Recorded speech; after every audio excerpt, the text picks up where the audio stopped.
The Witch of Blackbird Pond, Chapter 8. "The onion field in the south meadow needs weeding," announced Matthew one morning in early June. "If Judith and Catherine can be spared, they can spend the morning at it." The two girls who set out soon after breakfast did not provide such a contrast as on meeting day.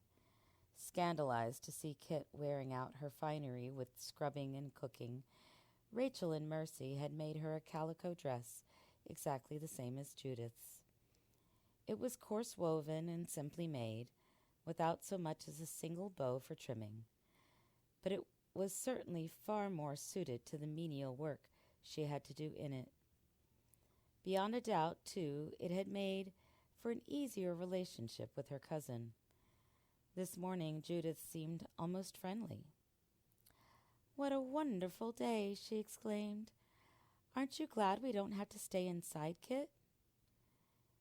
Kit felt quite cheerful. It really was a wonderful day, with the bright blue sky and the fields and woods all a soft green.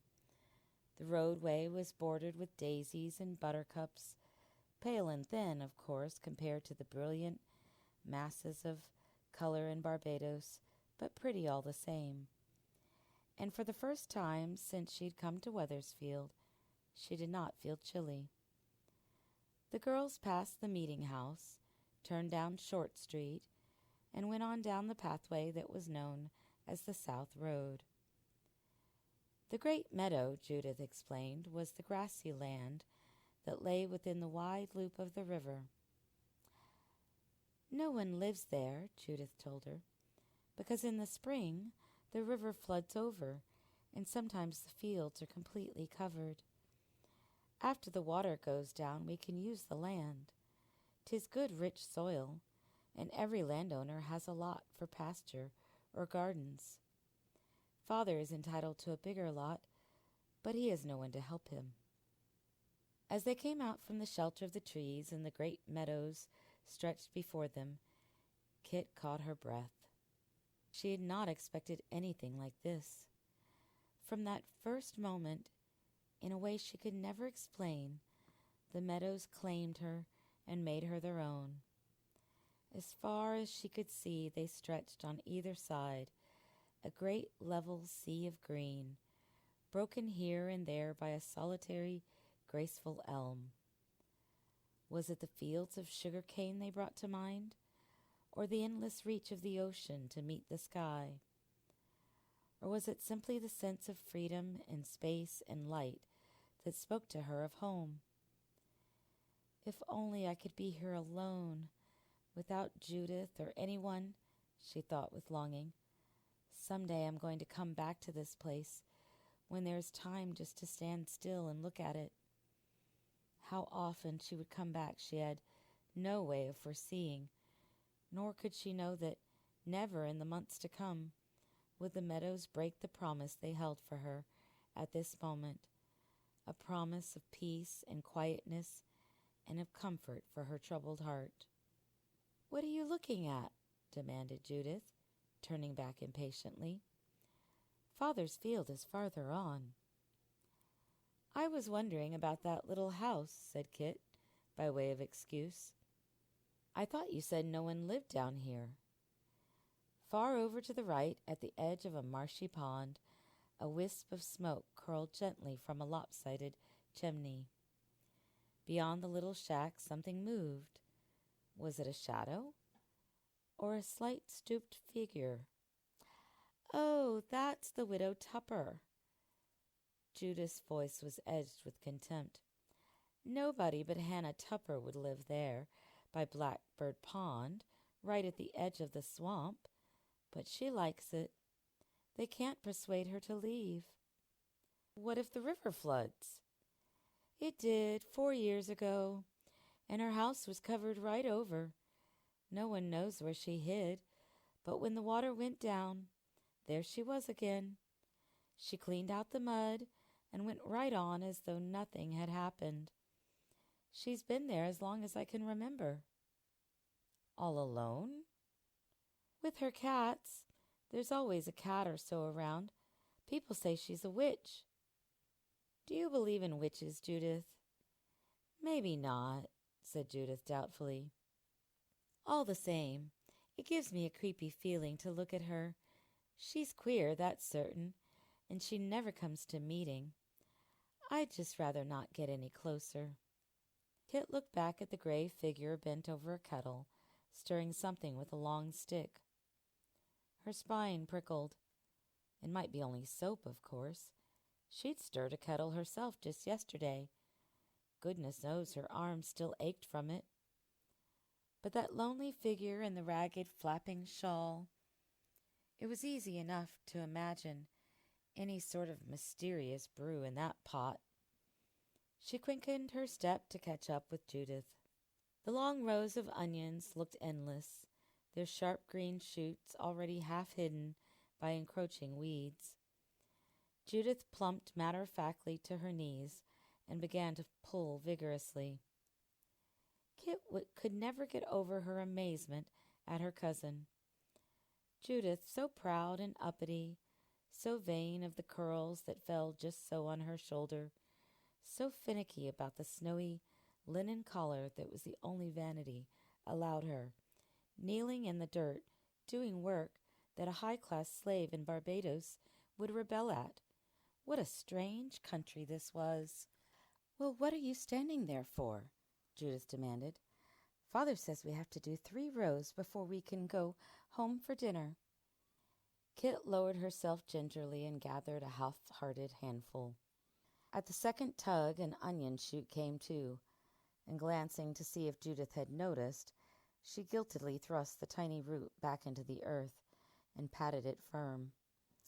Bother the things, she would have to keep her mind on them. All at once, tears of self-pity brimmed her eyes. What was she doing here anyway, Sir Francis Tyler's granddaughter, squatting in an onion patch? She jerked at the weeds. If she should marry William Ashby, would he expect her to weed his vegetables for him? Her hand stopped moving at all while she considered this. No, she was quite certain he never would. Did it seem likely that his mother, who sat so elegantly in meeting, had ever touched a chokeweed? There were no blisters under those soft gloves, Kit wagered. She knew by now that the humble folk who sat in the very back of the meeting-house were servants of the fine families of Wethersfield. William would own servants himself, beyond a doubt. She wiped a grimy hand across her eyes. Perhaps she could endure this work for a time, if the future offered an escape. A more immediate escape offered itself that very noontime. The girls returned home to find Mercy brimming with excitement, her gray eyes sparkling. "The most wonderful thing, Kit! Dr. Bulkley has recommended to the selectmen that you help me with the school this summer." "A school?" echoed Kit. "Do you teach a school, Mercy?" "Just the dame school for the younger children in the summer months. With you to help me, I can take more pupils." "What do you teach them?" "Their letters, and to read and write their names. They can't go to the grammar school, you know, till they can read, and many of their parents can't teach them." "Where is this school?" "Right here in the kitchen." "I don't know much about children," said Kit dubiously. "You know how to read, don't you? John Holbrook told Dr. Bulkley you can read as well as he can." Kit started. Had John repeated to Dr. Bulkley that conversation on the Dolphin? Likely not, or he would never have recommended her. She had never dared to mention books in this household where there was no book at all except the Holy Bible. "Yes, of course I can read," she admitted cautiously. "Well, they're going to send Mr. Eleazer Kimberly, the schoolmaster, to test you. Then the school will begin next week. Father is pleased too, Kit. We'll both be earning wages." "Real wages?" "Every child pays 4 pence a week. Sometimes they pay with eggs or wool or such things instead. It will help Kit a great deal." The more she thought about it, the more pleasant the dame school sounded to Kit. Surely, if she were earning wages, they would no longer expect her to scrub floors and weed the onions.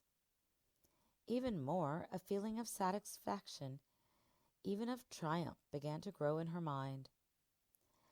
Later that day, as she sat alone with Mercy over their wool combs, she spoke her thoughts aloud. "If I am earning wages," she said suddenly, "then perhaps you will all think I am of some use, even if I'm not a boy." She could not keep out of her voice the bitterness that had rankled all these weeks. Mercy laid down her carding and stared at her cousin. "What do you mean, Kit?"